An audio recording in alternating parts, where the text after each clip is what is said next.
Tonight at 5, a time to rebuild. We'll get through this. Colorado understands how to bounce back from natural disasters, and tonight, another one. Mudslide ripped through Larimer County. We're on the ground for the recovery effort. Homes that were there are no longer there.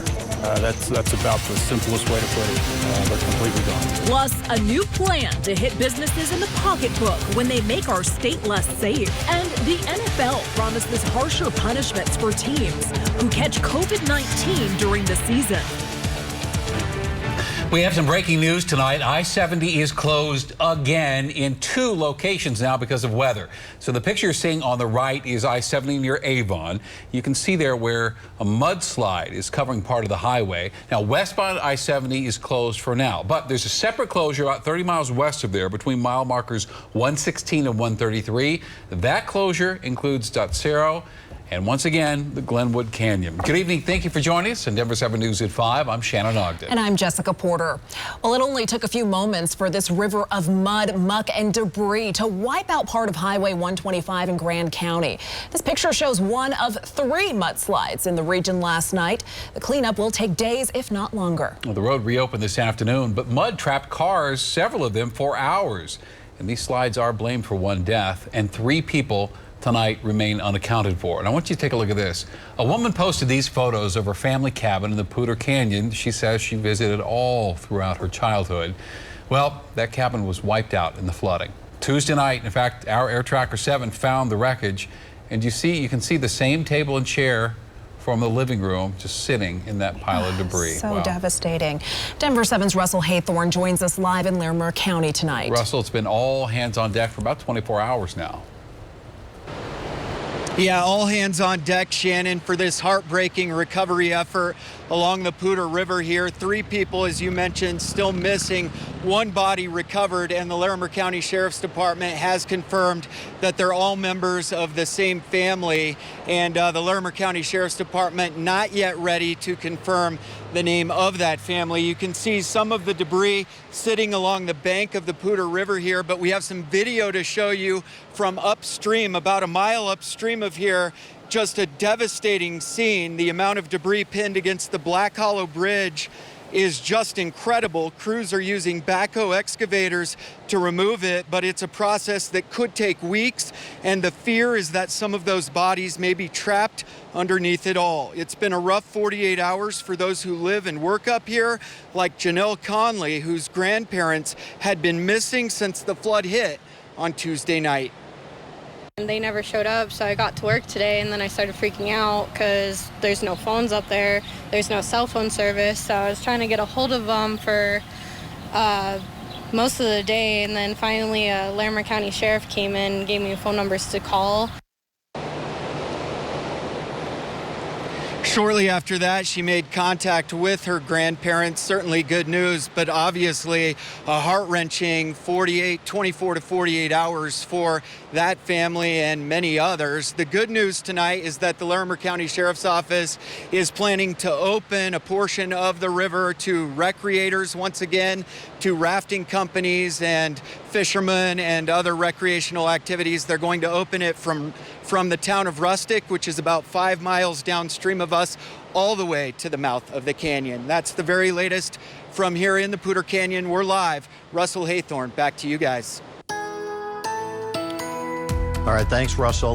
The reason why this is so serious, we have all of these watches and warnings, is because with those burn scars, it only takes an inch, maybe an inch and a half of rain in 45 minutes to cause the type of devastating flooding. So right now, this is the area around Poudre Canyon where Russell was. Not a lot of storm activity there, but over the East Troublesome burn scar, we have a flash flood warning there until 5:30 this afternoon. We also have one over the Williams Fork burn scar, a flash flood warning continuing until 6:15.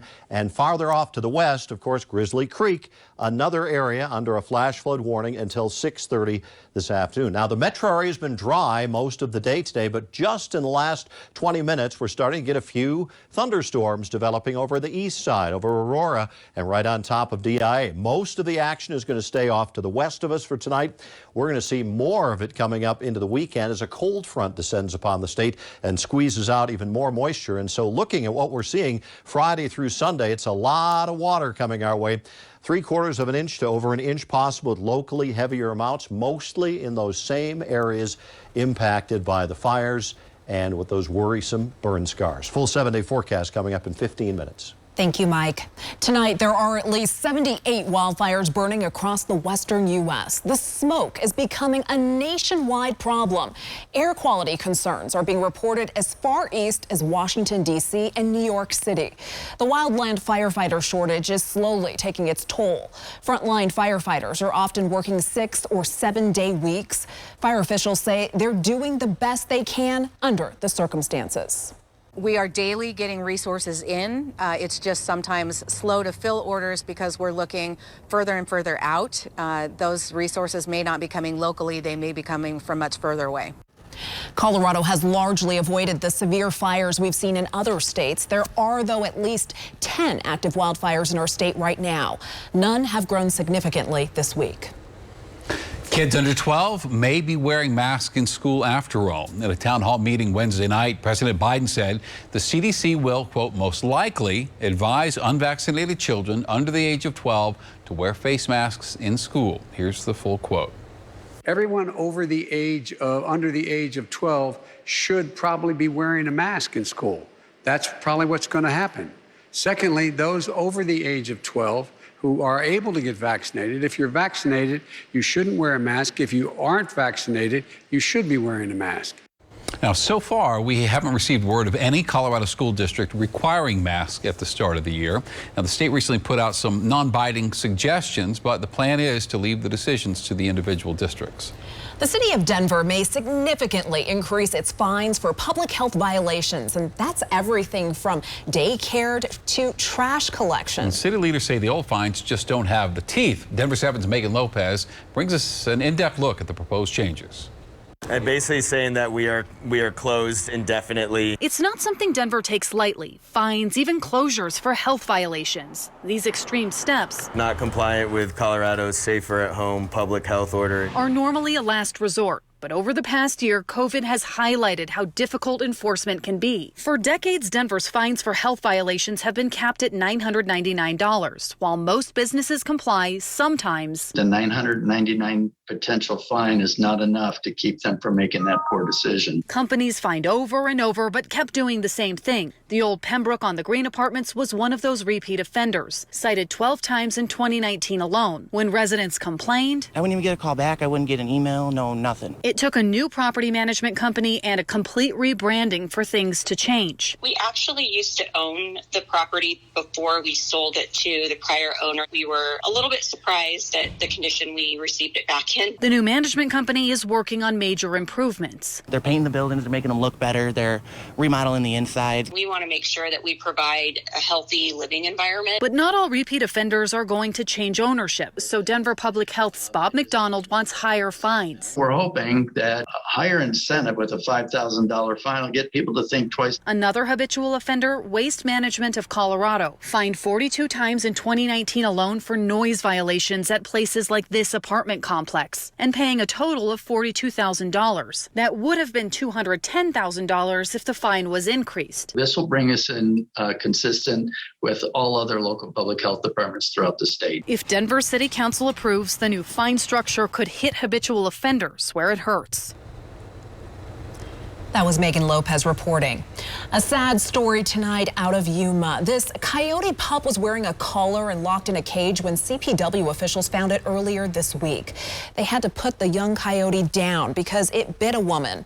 Multiple families were trying to pet and play with the coyote prior to the attack. CPW says wildlife is the ultimate loser here. Feeding big game in our state is a fine, but CPW would not say if anyone is being fined in this case.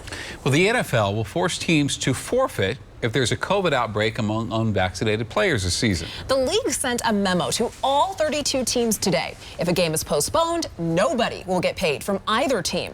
And the team responsible for the outbreak will have to pick up the tab for their opponent's expenses. The league says the goal here is just to make sure everyone is vaccinated. A spokesperson today said every team is 50% vaccinated or better. The Broncos are at about 85%, according to our insider, Troy Rink. Next at 5, better late than never. But I just kind of wanted to look into it a little bit longer, and I think I'm ready now. Colorado is offering new incentives to get the shot as COVID is spiking in almost every state. Denver7 is asking the stragglers what took so long. Said the only way you're going to get vaccinated with a one and done deal with this shot is only going to get me in here to that bus is a $100 bill. And that's what they give me, a $100 gift card from Walmart. Plus, the United States plans new sanctions against Cuba. And Sloan's Lake is closed by a lingering blue-green algae outbreak. Storms are mainly over the mountains for tonight, but that is going to change for the Denver area this weekend.